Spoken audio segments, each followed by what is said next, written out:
Good evening everyone, कैसे हैं आप सब लोग। मेरा नाम है राहुल और मैं दूंगा आपको ऑल सब्जेक्ट्स का practice set. Rahul Pandey official Telegram channel है। You can join this for PDF and more information.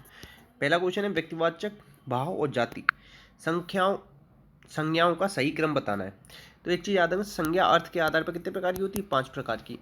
और उत्पत्ति के आधार पर कितने प्रकार की होती है? 3 प्रकार की। ठीक है। अब जो भाववाचक होती है ना, ये भी कितने प्रकार से बन सकती है? 5 प्रकार से बन सकती है, ये याद है। तो व्यक्तिवाचक क्या है इसमें? तूफान है, नहीं है। धुलाई है, नहीं है। ये है, नहीं है। तो आंसर आ जाएगा ए। भाववाचक क्या है? धुलाई। अब ये मत सोच लेना धुलना धुलना होती है क्रिया और धुलाई है भाववाचक। और जातिवाचक तूफान। तूफान किस भाषा का शब्द है? ये है आपका जापानी भाषा का, टाइफून से बना है। आंसर आ जाएगा ए। नेक्स्ट, ये कह रहे हैं लड़कपन किससे बना है? लड़का से बना है। और लड़का क्या हो जाएगा? जातिवाचक संज्ञा। लड़का से बना है लड़कपन। ठीक है, आंसर आ जाएगा जातिवाचक संज्ञा डी। विशेषण 4 प्रकार के होते हैं, गुणवाचक, संख्या, परिमाण, सार्वनामिक। याद रखना। सर्वनाम के भेद अगर पूछ ले आपसे तो 6 होते हैं, पुरुष, निश्चय, अनिश्चय, संबंध, प्रश्न, निज। और संख्या पूछे इसकी तो 11। आंसर आएगा डी। नेक्स्ट, परिमाणवाचक विशेषण बताना है। इसमें परिमाणवाचक कौन सा है? तो दूध किस में आता है? तौल से आता है ना, तो ये हो जाएगा परिमाणवाचक। बहुत सारे लोग कहेंगे कि अधिक अंगूर भी तो हम 1 किलो 2 किलो लेते हैं, मगर अंगूर रखे हो तो आप बोल सकते हो कि 4 अंगूर मेरे को उठा दियो, इसमें 4 अंगूर के दाने उठा दे, ऐसे बोल सकते हो। अब ये नहीं कह सकते 4 बूंद दूध दे दे, ऐसा तो कहते नहीं। तो इसीलिए इन दोनों में चुनना हो ना तो आप पहला वाला चुनोगे। आंसर आएगा ए। ठीक है। अब थोड़े बच्चे, ये क्या हो जाएगा? अनिश्चयवाचक। अनिश्चयवाचक क्या हो जाएगा? हाँ, अनिश्चित संख्यावाचक हो जाएगा। क्या हो जाएगा? अनिश्चित संख्यावाचक। ठीक है। 5 केले, ये निश्चित संख्यावाचक हो जाएगा। आंसर आएगा ए। नेक्स्ट, इसमें कहना है सभी विशेषण कौन से में नहीं है? तो देखो, उदारता और सौंदर्य, ये क्या है? भाव। कभी भी सौंदर्यता लिख के आ जाए तो वो गलत होता है। कभी भी सौंदर्यता लिख के आ जाए ना तो ये गलत होता है, क्योंकि या और ता एक साथ नहीं आते। या तो सुंदर लगाओ, सुंदरता लिख सकते हो, या सौंदर्य लिख सकते हो। आंसर आ जाएगा क्या? बी। मीठा क्या है? गुणवाचक विशेषण। नेक्स्ट, है इसमें बताना है अकर्मक क्रिया का वाक्य बताना। तो क्रिया कर्म के आधार पर 2 प्रकार की होती है, सकर्मक, अकर्मक। क्रिया से क्या होता है? काम का नाम बताने वाली क्रिया कहते हैं, ये भी याद रखना। वाक्य अर्थ के आधार पर 8 प्रकार का होता है और रचना के आधार पर 3 प्रकार का। देखो, लड़की गा रही है, ठीक है। लड़कियां चुपचाप चुपचाप पुस्तकें पढ़ रही हैं। क्या पढ़ रही हैं? पुस्तकें। यहाँ तो देखो कर्म है। क्या खेल रही हैं? फुटबॉल। क्या पीती हैं? दूध। क्या गा रही हैं? कोई आंसर आ रहा है? नहीं आ रहा है अभी। तो आंसर क्या आ जाएगा? ए। सोना, हंसना, दौड़ना, ये सब क्या होती है? अकर्मक क्रिया होती है। देखो, इन तीनों में तो निकल रहा है ना, क्या पढ़ रही है? पुस्तक। क्या खेल रही है? फुटबॉल। क्या पीती है? दूध। तो यहाँ तो निकल रही है। अब यहाँ पे कुछ नहीं निकल रहा कि क्या गा रही है। ठीक है, आंसर आ जाएगा ए।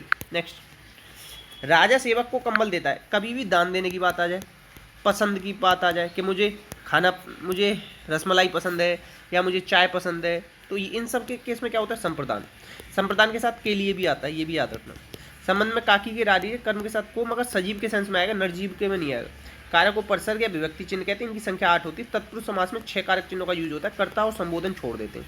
आंसर आएगा सी। नेक्स्ट, इसमें अंतस्थ वर्ण बताना है। तो या और वाह क्या होता है? अर्धस्वर, ये याद रखना। इसमें कौन सा नहीं है? पा नहीं है। पा फा पा पा, ये ओष्ठ से बोला जाता है, ये याद रखना। ठीक है। शब्द ये पूछा जाता है, ओष्ठ आकृति के आधार पर कितने प्रकार के होते हैं? 2 प्रकार के होते हैं। ठीक है, ओष्ठ के आधार पर सब। ठीक है। अब ये रा लुंठित या प्रकंपित बोलोगे इसे, रा को। और ला को क्या बोलोगे? पार्श्विक। और हा को क्या बोलोगे? स्वर यंत्रीय। स्वर यंत्रीय बोला जाता है हा को। आंसर आ जाएगा सी। ठीक है। नेक्स्ट, ये कह रहा है तालव्य व्यंजन कौन सा है? तो तालव्य कौन से होते हैं? च छ ज। इसे क्या कहेंगे? स्पर्श संघर्षी भी कहते हैं इसे। आंसर आ जाएगा बी। नेक्स्ट, इसमें से बताना वृद्धि संधि का उदाहरण कौन सा है? तो संधि का विलोम क्या होता है? बताओ। संधि का विलोम होता है, बताओ, विग्रह। संधि कितने प्रकार की होती है? 3, स्वर, व्यंजन, विसर्ग। ठीक है। हिम धन आले, हिमालय। इसमें क्या आ जाएगा? बड़ा आ, बड़ी, बड़ाऊ। क्या आ रहा है? दीर्घ स्वर संधि। ठीक है। सप्त धन जन, ये व्यंजन संधि। अब देखो, ये एक मात्रा है तो एक गुण सम में होता है, तो गुण स्वर संधि। अब 2 मात्रा इसमें आएंगे, जब वृद्धि, एक गुण होगा तो गुण है, एक से ज्यादा आ जाए तो वृद्धि। तो आंसर आ जाएगा डी। नेक्स्ट, ये कह रहा है शांत्युदय। देखो, ऐसे याद रखो, ई तो या में बदल जाती है, ऊ बा में बदल जाता है, छोटा ऊ बा में बदल जाता है। ठीक है। तो देखो, या में बदलनी है तो क्या होगा? शांति धन उदय। ई क्या बदलेगी? या में बदल जाएगी। ठीक है। ऊ किस में बदलता है? बा में। तो यहाँ कहीं बा आ रहा है, इसमें नहीं आ रहा, तो ये दोनों तो वैसे ही घट गए। तो आंसर क्या आ जाएगा? डी। नेक्स्ट, नेक्स्ट है इसमें से बताना संधि और समास किसमें दोनों है। तो रामानुज, राम का अनुज, और राम धनानुज, ठीक है, दीर्घ स्वर संधि हो जाएगी, और राम का अनुज तत्पुरुष समास हो जाएगा। कौन सा? संबंध तत्पुरुष। दिन और रात द्वंद्व समास, ठीक है, आंसर क्या आ जाएगा? डी। समास का विलोम होता है व्यास, समास का अर्थ होता है संक्षेप। समास पदों की प्रधानता के आधार पर 4 प्रकार का, अर्थ के आधार पर 6 प्रकार का। आंसर याद रखना डी। नेक्स्ट, रेल भाड़ा, रेल का भाड़ा, आंसर क्या आ जाएगा? तत्पुरुष। दूसरा पद प्रधान होता है इसका। अब विवाह में पहला पद प्रधान होता है, बहुब्री में अन्य पद प्रधान होता है, इसमें दोनों पद प्रधान होते हैं, योजक चिन्ह भी होता है इसमें, ठीक है, ये भी याद रखना। अच्छा, अलंकार कितने प्रकार का होता है ये आप लोग बताना, 2 प्रकार का या 3 प्रकार का, ये होमवर्क है आपका। अलंकार कितने प्रकार का होता है, और अलंकार के प्रवर्तक कौन है, और इसका अर्थ क्या होता है, ये भी बताना। 1000 बार बता चुका हूँ मैं आपको। नेक्स्ट लालिमा, लाल धन इमा। देखो बड़ी ई तो आएगी नहीं, क्योंकि इधर इधर ई की मात्रा नहीं लग रही, ठीक है, तो बड़ी ई तो वैसे भी नहीं आएगी, ठीक है, ये दोनों काटो, माँ तो आएगा नहीं। लाल धन इमा, लालिमा। सी, प्रत्यय 2 प्रकार के होते हैं, कृत और तद्धित। कृत प्रत्यय क्रिया में लगते हैं, भेद होते हैं 5। तद्धित प्रत्यय संज्ञा सर्वनाम विशेषण में लगते हैं, भेद होते हैं इसके 6। कृत प्रत्यय की संख्या कितनी? 28। आंसर आ जाएगा सी। नेक्स्ट है कौन सा मिश्र वाक्य। तो वाक्य ना रचना के आधार पर 3 प्रकार का होता है, सरल, संयुक्त, मिश्र। किंतु परंतु और एवं किस में आते हैं? संयुक्त में आते हैं।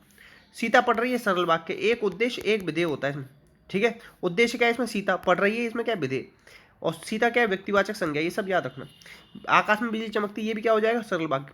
अब देखो जिसने, जो, जिसका, ये आ जाए ना, जो, सो, की आ जाए, ज्यों त्यों आ जाए, ये क्या होते हैं? मिश्र वाक्य। आंसर क्या आ जाएगा? डी।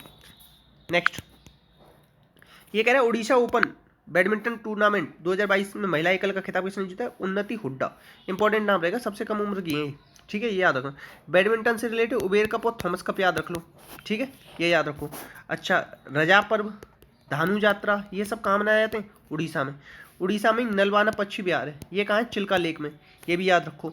और क्या याद रख सकते हो? ब्लैक पकौड़ा, ये भी कहाँ पे? उड़ीसा में। 10 रुपये के नोट पर किसका चित्र है? ब्लैक पकौड़ा का, ठीक है, ये सब याद रखना। आंसर क्या आ जाएगा? बी। नेक्स्ट कह रहा है world games athlete of the year कब पुरस्कार किसे मिला है? श्रीजेश को। किससे क्या खेलते हैं ये पूछेगा क्वेश्चन कि ये किससे रिलेटेड है? हॉकी से रिलेटेड। आंसर आएगा ए। आंसर क्या आ जाएगा? ए। अच्छा, 7 अगस्त को हम क्या बनाते हैं? भाला फेंकते, बस ये याद रखना, नीरज चोपड़ा की वजह से, ठीक है। अब नहीं लेकर शूटिंग से रिलेटेड है, राजस्थान की, ये गोल्ड जीत के लाई थी, ये भी याद रखना। नेक्स्ट है भारत का पहला यूनिकॉर्न स्पोर्ट्स एंटरप्राइजेस कौन बन गया? तो ये बन गया चेन्नई सुपर किंग, ठीक है। अभी लास्ट वाला जो 14 में आईपीएल हुआ था ना, वो भी इसी ने जीता था। और 2022 में 15 में आईपीएल कहाँ पे हुआ? वो इंडिया के अंदर हुआ। उसमें 2 टीम जुड़ी, अहमदाबाद और लखनऊ, ठीक है, ये याद रखना। आंसर क्या आ जाएगा? डी।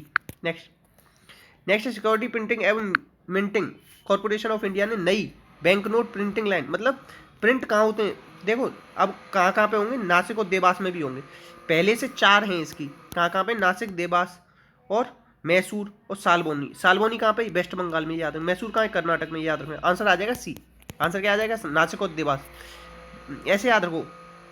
डीएनए याद रख लो, डीएनए, देवास और नासिक, ठीक है, आंसर है सी। नेक्स्ट, 31 जनवरी 2022 को किस राष्ट्रीय संस्थान ने आयोग ने अपना 30वां स्थापना दिवस मनाया है? तो ये मनाया राष्ट्रीय महिला आयोग ने। 1992 में इसकी स्थापना हुई थी। और हेड कौन है इसकी? रेखा शर्मा, ये याद रखना, ठीक है। और पहली हेड कौन है इसकी? जेपी करके नाम है उनका, जेपी, ठीक है, इतना याद रख लो। और वित्त आयोग कौन सा चल रहा है? 15वां, एन के सिंह इसके हेड हैं, ये भी याद रखना। मानवाधिकार आयोग के कौन है हेड? अरुण। इसके मानवाधिकार दिवस कब मनाते हैं? 10 दिसंबर। इलेक्शन कमीशन के पहले कौन थे? सुकुमार सेन, ठीक है, ये याद रखना। 25 जनवरी 1950 को इसका गठन हुआ था ना, तो 25 जनवरी को हम क्या बनाते हैं? Election commission day. और एक चीज़ याद रखना, इसके हेड कौन है? सुशील चंद्रा। ये सारे स्टैटिक फैक्ट भी याद रखना, बार बार पूछे जाते हैं। आंसर क्या आ जाएगा इसका? आंसर आ जाएगा इसका डी। नेक्स्ट है NIPER अनुसंधान पोर्टल को किसने शुरू किया? National institute of pharmaceutical education and research. Pharmaceutical की ना स्पेलिंग पूछी गई कई बार, तो इसकी स्पेलिंग मिस्टेक में आती है, तो याद कर लो, फार्मा, CEUTICAL, याद रखना, इंपॉर्टेंट रहेगी। तो ये मनसुख मांडविया, ये कौन है? अपने हेल्थ मिनिस्टर, ये याद रखना। आंसर आएगा बी। नरेंद्र मोदी ने किसकी एक मूर्ति का अनावरण किया है 5 तारीख को, 5 फरवरी, याद रखो, वो कौन सी है? 5 फरवरी को करना है शायद इन्हें, हाँ, इक्वलिटी नाम से, रामानुजाचार्य की, ठीक है, कहाँ पे? ये हैदराबाद में, ठीक है, स्टैचू ऑफ इक्वलिटी करके 216 फीट ऊंचा है, दूसरा सबसे ऊंचा बन गया ये स्टैचू, बैठी मूर्ति करके। आंसर क्या आ जाएगा इसका? बी। नेक्स्ट है आर्थिक सर्वेक्षण 2021-22 में भारत के कौन सा शहर भारत की स्टार्टअप राजधानी बना है? तो ये बना है दिल्ली। दिल्ली में सबसे ज़्यादा स्टार्टअप खुल रहे हैं। स्टार्टअप क्या होता है?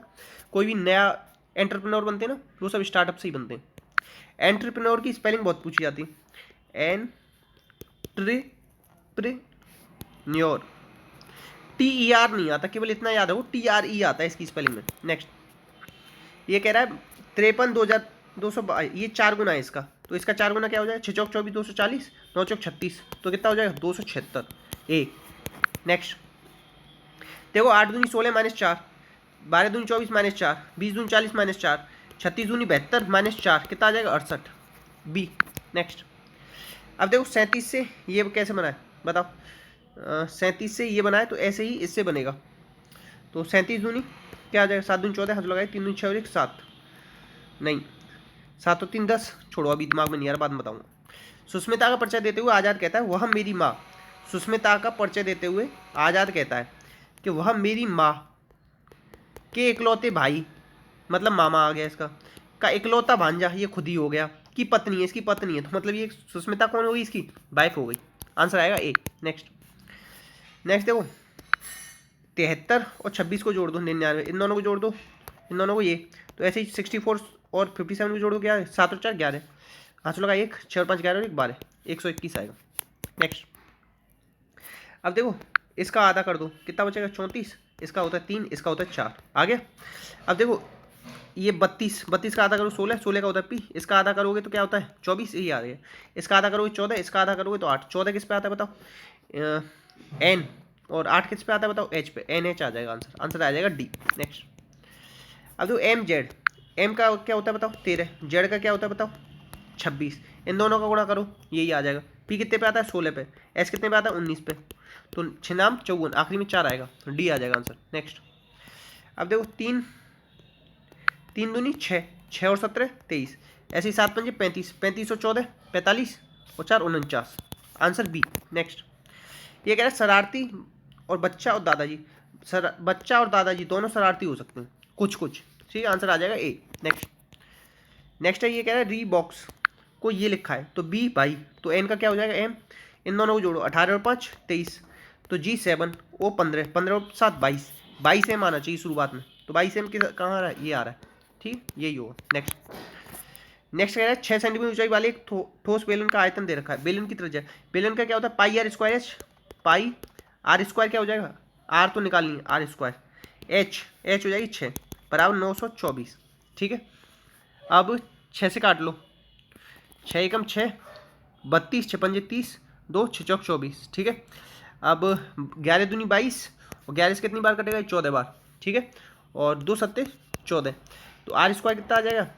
7 गुणा 7, तो आर बराबर क्या आ जाएगा? 7, ठीक है, 7 सेंटीमीटर आएगा आंसर। नेक्स्ट ये कह रहा है कि 40.5 रुपये प्रति किलो की दर से बेचने पे 10% की हानि होती है, तो 40.5 किसकी वैल्यू होगी? 90% की, 20% फायदा चाहिए, मतलब 120, इसे हटाओ, पॉइंट हटाओ, जीरो लगाओ, जीरो से जीरो गया, ठीक है, ये 45 बार जाएगा, ये 6 बार जाएगा, ठीक है। अब 45 5 निम 45, ठीक है, और 5 से काटो, 5 8 40 81, 9 निम 81, 6 नाम 54, आंसर क्या आ जाएगा? ए।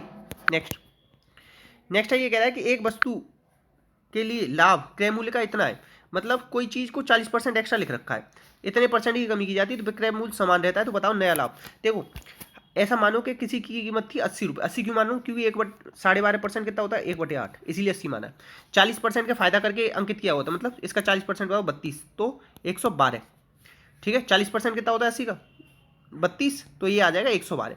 अब ये कह रहा है कि इसमें 80 पे मतलब जब खरीदा था ना क्रय मूल्य पे इतनी कमी, 1/8, 12.5 1/8, 1/8 की कमी करोगे तो 1/8 से कितनी बार कटेगा? 10 बार, तो 10 की कमी मतलब 70, तो ये कह रहा है विक्रय मूल्य समान है अभी भी इतना, तो 70 पे कितने का फायदा हुआ आपको बताओ? 42 का, तो 100 पे पूछ रहा है कितने का, इससे ये गया 7 6 42, तो कितने परसेंट का फायदा हुआ? 60% का। नेक्स्ट अब ये कह रहा है कि एक व्यक्ति निश्चित दूरी को 54 किलोमीटर प्रति घंटा की चाल से चलता है, व्यक्ति समान चाल को 45 किलोमीटर प्रति घंटा से तय करता है, और उसने प्रति विश्राम के साथ, पहले वो इतने से चलता है, फिर विश्राम के साथ इतने से चलता है, टहल के, ठीक है। तो वो देखो पहले कोई आदमी गया, ठीक है, अब वो खाना पीना खा के विश्राम करते हुए जा रहा है, दो तरीके से जाते हैं, एक परिक्रमा लगाते हैं सीधी, एक रुक रुक के लगाते हैं। तो देखो ये कह रहा है कितने मिनट विश्राम किया। तो देखो सबसे पहले तो इनका डिफरेंस निकाल लो, डिफरेंस आएगा 9, डिफरेंस ऊपर लिखा जाता है, बड़ी वाली चाल नीचे। और ये कह रहा है प्रति घंटे में कितने मिनट होते हैं 60। अगर यहाँ कहता है प्रति 2 घंटे में कितने मिनट विश्राम किया, तो फिर हम 120 करते। तो 6 नाम 54 और 6, एक सेकेंड, तो क्या था डिफरेंस बटे बड़ी जो चाल है गुणा जो इतना मिनट रुकना है मिनट में, तो प्रति घंटे मतलब 60 मिनट, 6 नाम 54 6 दाई 60, तो 10 मिनट इंतजार आराम कर रहा है वो। नेक्स्ट, अब देखो ये कह रहा है कि इस संख्या को 78 से भाग करो, 77 की भाग 77 प्लस 77 बटे 78। 77 में जब 78 से भाग लगाओगे तो कितनी -1 बार जाएगा, ठीक है। तो -1 की पावर 77, -1 की पावर अगर कभी भी आ रही है आपकी विषम तो संख्या माइनस में ही रहेगी, तो यहाँ से आ जाएगा -1, ठीक है। 77 में भाग लगाओगे तो जाएगा नहीं, तो ये शेषफल यहीं रहेगा। 77 में से 1 गया तो कितना बच गया 76, आंसर क्या आ जाएगा सी। ऐसे करते हैं। नेक्स्ट, ये कह रहा है किसी समचतुर्भुज का परिमाप, समचतुर्भुज का परिमाप बताना है, कितना देर का है 100, तो 100 है तो 4 भुजा 25 चौका 100, ठीक है। एक सेकेंड, 4 से कट जाएगा 25 बार, तो इधर भी 25 इधर भी 25 इधर भी 25 इधर, एक विकर्ण दे रखा है इसका 14, तो आधा कितना हो जाएगा 7, 90 डिग्री पे काटते हैं तो ये 7 है, 24 है, तो 7 24 25 ट्रिपलेट होता है, ऐसे याद रखो। ये 24 है और इधर भी 24 इधर भी 7, तो इसका क्षेत्रफल होता है 1/2 D1 × D2, 24 दूनी 48 गुणा 7 और 7 14, ठीक है। 2 से कितनी बार कटेगा 7 बार, तो 8 7 56, तो आंसर आ जाएगा 6, इकाई का अंक सी। नेक्स्ट, अब ये कह रहा है एम्बेरस की स्पेलिंग बताओ। मतलब कभी भी आप एम्बेरस होते हो, कभी आपको कहते हैं ना इज्जत कम हो जाना, कभी तुम्हें ऐसे समझो, कभी तुम्हें ना अजीब, अब थोड़ा एक्सप्लेन नहीं कर पा रहा हूँ अभी, समझ लेना। इसकी स्पेलिंग होती है EMBA, RRASS आता है, RRASS, तो मतलब एम्बेरसमेंट ज़्यादा ही होता है, तो ज़्यादा 2 बार S 2 bar R, answer A. Next, he was behaving dash while entering the cave. तो देखो कभी भी कावर्डली क्या होता है, वैसे एल वाई निकल लगता है तो एडवर्ब होता है, मगर कावर्डली क्या होता है एडजेक्टिव, तो इसका एडवर्ब क्या बनेगा इन ए कावर्डली मैनर, ठीक है, याद रखना, आंसर आ जाएगा ही was behaving in a cowardly manner.